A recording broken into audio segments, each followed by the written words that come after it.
Senator, again, that's a hypothetical situation. There are federal laws that prohibit the stationing of troops at polling places. However, right, the question would be whether or not the degree to which that would apply in a non-federalized status under Title 32, and it would depend on the status of the personnel and the mission parameters that are being contemplated. So it's possible that if you were asked, if you said, look, we've got a problem in Chicago, right? We've talked about federal troops in Chicago. We need to put uniformed military surrounding polling locations in downtown Chicago. Are there circumstances in which you would approve that?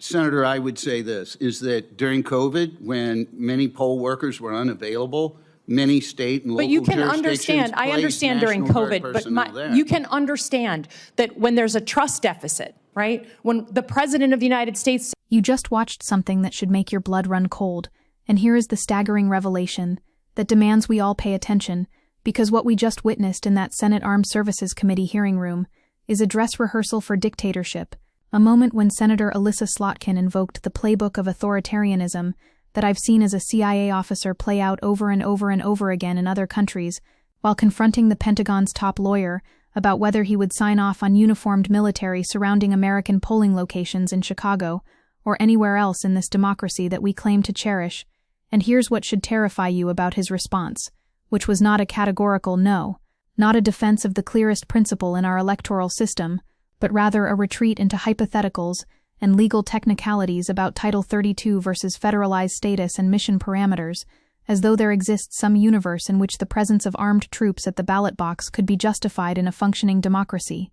Trump's comments about rigged elections and his rhetoric about political opponents have created a trust deficit and fueled suspicions about the domestic use of the military, and this is happening right now in December 2025, while Trump has already faced legal setbacks over efforts to send troops to support federal law enforcement. And you need to understand what Slotkin was doing in that moment, because she was using her considerable expertise as someone who spent years in the intelligence community watching democracies crumble to sound a clarion alarm about the very specific historical pattern we are watching unfold in real time. Wait, because it gets worse, and you need to hear exactly what framework Slotkin was operating from when she told Charles Young that the idea that we put uniform military surrounding polling locations for you to not understand what that means to the American public, the playbook of authoritarianism that I've seen as a CIA officer play out over and over and over again in other countries, for you not to understand that sends a shiver down the spine of every American and should, whether you're a Democrat or Republican, because this is not hyperbole or partisan fear-mongering, but rather the distilled wisdom of someone who has literally observed authoritarian consolidation as a professional calling, and we know from decades of scholarship on democratic backsliding that the weakening of democratic norms is often accompanied by a decline in political pluralism, as authoritarian-leaning ruling governments systematically marginalize opposition parties and manipulate electoral processes to secure favorable outcomes, with the rise of populist leaders who challenge the legitimacy of democratic institutions, only exacerbating these tendencies. This hearing occurred literally hours ago in the context where Trump has sent troops to cities over the objections of mayors and governors, and what you're watching is the normalization apparatus in action, the way that unthinkable proposals get introduced as hypotheticals that depend on circumstances and mission parameters, until suddenly they're policy. Now let me take you inside the truly chilling exchange, because Slotkin asked Charles L. Young III, Principal Deputy General Counsel at the Pentagon, whether Trump could place troops at polling places during next year's election, and whether such an order would be legal. And here is where the institutional guardrails should have held firm with a resounding declaration that it is illegal to deploy federal troops or armed federal law enforcement to any polling place, and it is a federal crime for anyone in the U.S. military to interfere in elections in any way, because it is a crime, punishable by up to 5 years in prison, to deploy federal troops or armed men to any location where voting is taking place, unless such force be necessary to repel armed enemies of the United States. And that exception about armed enemies was last used, I don't know, maybe never in the context of domestic elections, but instead, Young said he could not answer such a question without details, calling it a hypothetical situation, and adding that the Supreme Court has ruled that the President has exclusive authority to decide whether an emergency exists that could require a National Guard response, which is a lawyerly evasion that fundamentally misunderstands or deliberately obscures the core question at stake here, which is whether there exists any circumstance short of literal invasion where armed military personnel belong anywhere near where Americans cast their ballots. Keep following this thread because the context makes this exponentially more alarming, and you need to understand that Trump has repeatedly said the enemy within should be handled if necessary by National Guard or if really necessary by the military, while specifically naming Rep. Adam Schiff, a prominent Trump critic who oversaw the congressional investigation that led to Trump's first impeachment, as part of that enemy within, and this is not abstract theorizing because Trump told top military commanders at an unprecedented gathering of around 800 generals and admirals that he plans to use American cities as a training ground for the U.S. military to fight what he called the enemy within. Trump mused during that extraordinary address, "We're under invasion from within, no different than a foreign enemy, but more difficult in many ways because they don't wear uniforms," which is the exact rhetorical preparation for deploying military force against civilians exercising their constitutional rights. Slotkin was confronting Young about this precise nightmare scenario, where a president who has already labeled his political opponents as enemies more dangerous than China or Russia could use that designation as pretext for military intervention in the electoral process itself. The historical parallels should be setting off every alarm bell in your consciousness, because increased restrictions on election monitoring occur during periods of democratic regression, when governments that perceive election observers as threats implement policies to limit observers' access to polling places, discredit their findings, and in extreme cases expel them from the country, with the systematic targeting of election observers, signaling a broader effort to erode transparency and accountability in electoral processes. And we have seen this pattern repeat across continents in decades. Authoritarian governments refuse to implement electoral reforms, reject measures that would make electoral processes more independent and transparent, and bar independent and credible international electoral observers from monitoring the polls, just as Daniel Ortega did in Nicaragua. What Slotkin understands from her CIA work is that troops at polling places are not about security, but about sending a message of state power and potential reprisal to anyone who might vote against the regime's preferred outcome. And this is why observers check to see whether eligible voters are casting their ballots freely and without intimidation, because the presence of armed state actors fundamentally compromises that freedom even when no explicit threats are made. And here's the bombshell you need to sit with, because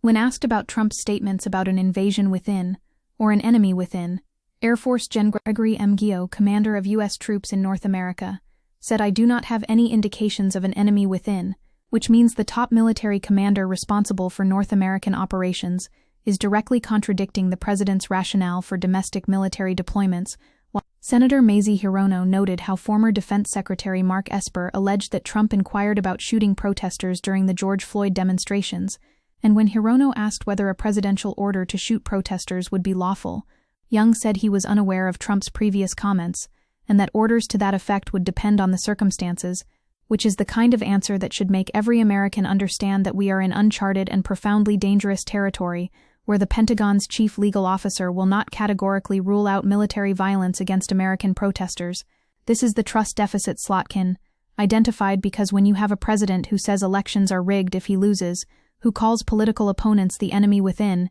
who has already attempted to deploy military force against domestic protests, the question of troops at polling places becomes not hypothetical, but urgent and immediate. The legal framework here is absolutely clear despite Young's obfuscation, and you need to understand that U.S. law expressly forbids troops or armed men at polling places, and also forbids members of the military from preventing or trying to prevent citizens from voting, while the Defense Department doubles down on this in its internal policy, stating clearly that soldiers and federalized guardsmen will not conduct operations at polling places, and there is exactly one exception, which is to repel armed enemies of the United States, meaning actual invasion, not the metaphorical enemy within that Trump has constructed. The current administration can't justify sending federal forces to polling places by claiming that state and local police are simply failing to maintain order, as it has done to defend its other deployments of the National Guard. Because the law specifically removed that exception more than a century ago, precisely to prevent exactly this kind of abuse, where federal power gets used to influence electoral outcomes. But here's the insidious move that Young made when he started talking about Title 32 status and non-federalized National Guard, because the prohibition only applies to federal troops, not the National Guard if it's under the command of a state governor, which opens up the possibility of pressure on Republican governors to deploy their state National Guards to polling places in Democratic cities within their states. Wait, because the contemporary threat landscape makes this even more urgent than it might appear, and you need to understand that voter intimidation, disproportionately aimed at voters of color, was present in the 2020 election, and shows no signs of abating in 2024, with people increasingly using guns to achieve their aims, and displaying guns to intimidate voters, and people counting ballots while an armed mob appeared at the home of Michigan Secretary of State Jocelyn Benson while she was decorating for Christmas with her young son, accusing her of election fraud. And this is the environment in which Trump is floating the idea of official military presence at the polls, which would amplify rather than reduce the intimidation factor. A 2023 threat assessment by the Department of Homeland Security concluded that our electoral processes remain an attractive target for many adversaries, and that there is an expectation that many of them will seek to influence or interfere with the 2024 election, while a 2023 Brennan Center poll of election officials found that 1 in 3 had experienced threats, harassment, or abuse because of their job, and nearly half were concerned about the safety of their colleagues going forward. And what Trump is proposing would inject official state violence capacity into this already volatile situation. The authoritarian playbook Slotkin referenced is not some vague metaphor but a documented set of tactics that scholars and practitioners have catalogued with precision, and we know that stoking violence advances authoritarian efforts in areas like quashing dissent, while also undermining the norms and trust among political elites and the broader population that underpin democratic stability, as feelings of insecurity rise and social divisions become more salient and politicized, which is exactly what the specter of troops at polling places accomplishes, even if they never actually deploy. The history of the United States includes violent intimidation of black voters in the South, and between 2020 and 2021, there were over 1,200 events categorized as political violence in the United States, resulting in more than 150 deaths, with hate crimes reported to the FBI rising 41% between 2015 and 2020. While international observers have expressed deep concern about the tone of American political campaigns and the way it raises the risk of violence related to election outcomes, trends that culminated in the January 6 insurrection, and this is the context in which we're having a conversation about whether maybe depending on circumstances and mission parameters, it might be okay to have uniformed military surrounding polling locations. The progressive response to this has to be unequivocal and rooted in both constitutional, principle, and historical understanding, because what Slotkin did in that hearing was use her institutional credibility and specialized knowledge to make visible the authoritarian pattern that conservative legal obfuscation tries to obscure, and we need to understand that, in one historic speech at the Quantico Marine Corps base, Trump eviscerated decades of civil military restraint and proclaimed the armed forces as his weapon of choice against domestic enemies, with both the content and setting being unprecedented, as generals and admirals flew in from across the globe. To hear the president redefine the military's mission and attack his political enemies in blistering terms, this is not normal politics as usual partisan disagreement, but rather a clear and consistent pattern of authoritarianism that we can use to separate signal from noise, an authoritarian playbook that can help isolate clear and immediate dangers to democracy from partisan outrage, political hyperbole, and sensational spin, and journalists and citizens need to understand this framework to properly contextualize what we're witnessing. The implications for 2026 are staggering because Slotkin specifically asked Young about the 2026 elections, and his refusal to categorically rule out military presence at polling places means we have to treat this as a live threat that requires immediate organizing and legal preparation, and you need to understand that.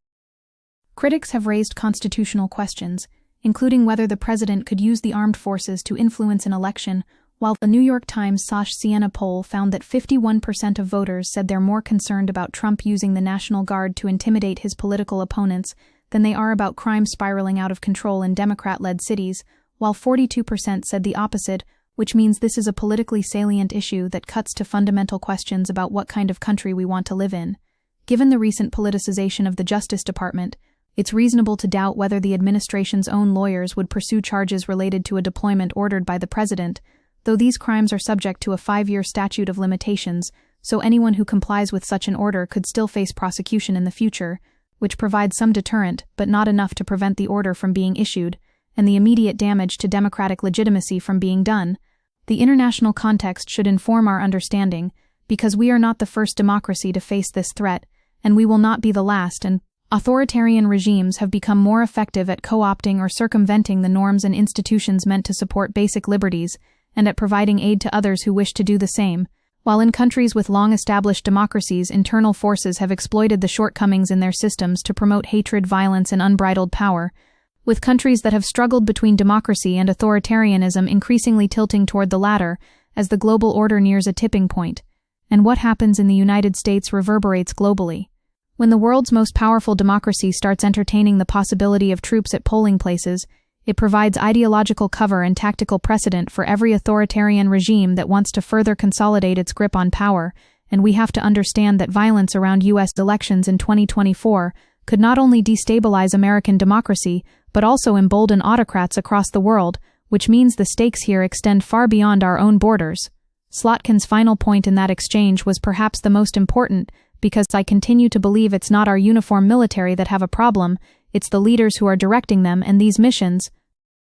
which correctly identifies where the rot originates, while also making clear that service members themselves would be put in an impossible position if ordered to deploy to polling places, and this is why Slotkin was one of 6 Democratic lawmakers who recorded a video calling on troops to uphold the Constitution and defy illegal orders, which Trump and his allies have characterized as insurrection, but which is actually the proper understanding of military oaths that bind service members to the Constitution, not to any individual president. The fact that we're having this conversation, that a Pentagon lawyer cannot or will not categorically state that troops at polling places would be illegal, that the president has repeatedly invoked the enemy within, while specifically naming political opponents, that he has already deployed National Guard troops to cities over local objections, all of this adds up to a democratic emergency that requires mobilization, not just electoral preparation, but constitutional defense. What happens next depends entirely on whether we treat this as the 5-alarm fire that it is, because authoritarian consolidation succeeds through normalization and incremental boundary pushing, where each transgression that goes unchallenged becomes the new baseline from which the next transgression is launched, and Slotkin understood this, which is why she used her limited time to create a record and sound an alarm rather than accepting Young's evasions. We need mass mobilization around protecting polling places from militarization. We need legal challenges prepared in advance. We need international election observers invited and empowered. We need service members reminded of their constitutional obligations. We need governors pressured to refuse any request to deploy National Guard to polling locations. We need election officials supported and protected. We need voters educated about their rights and about what to do if they encounter military presence at the polls. And we need journalists to treat this not as a hypothetical, but as an active authoritarian threat that demands sustained coverage and investigation.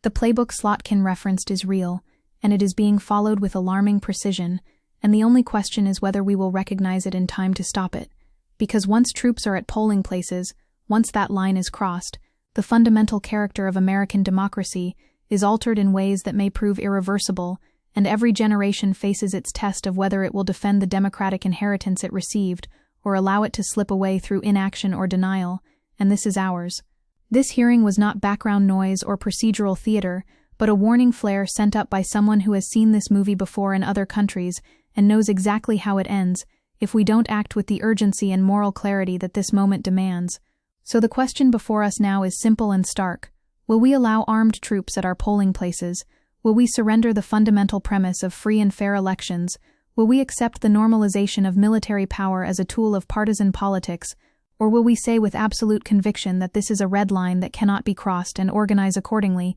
because our democracy quite literally depends on how we answer?